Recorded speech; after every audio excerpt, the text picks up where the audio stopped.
Please subscribe Tito Manny Vlog.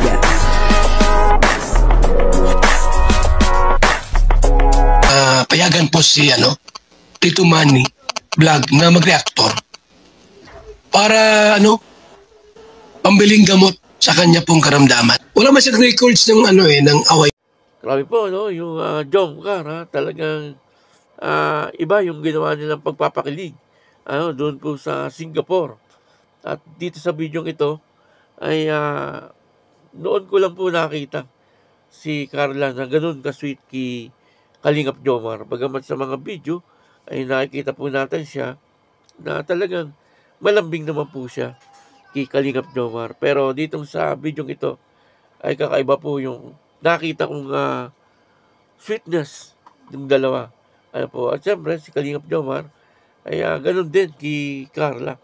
Talagang napaka-sweet niya.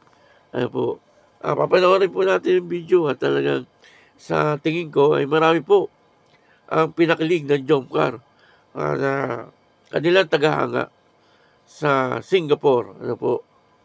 Pero bago po yan, ako muna pumabati sa inyong lahat ng magandang umaga, magandang tanghali at magandang gabi sa inyong lahat mga kapatid.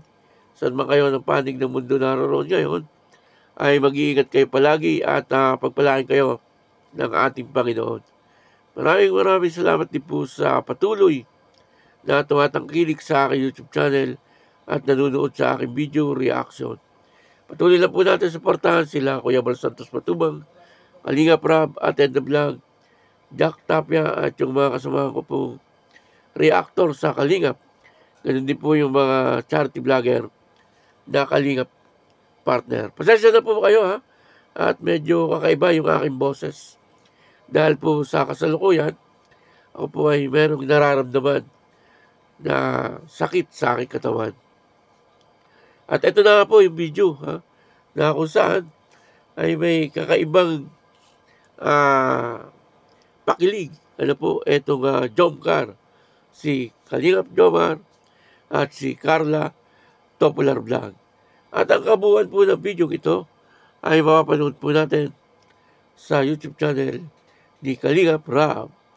Ito po yung video. Panoorin po natin.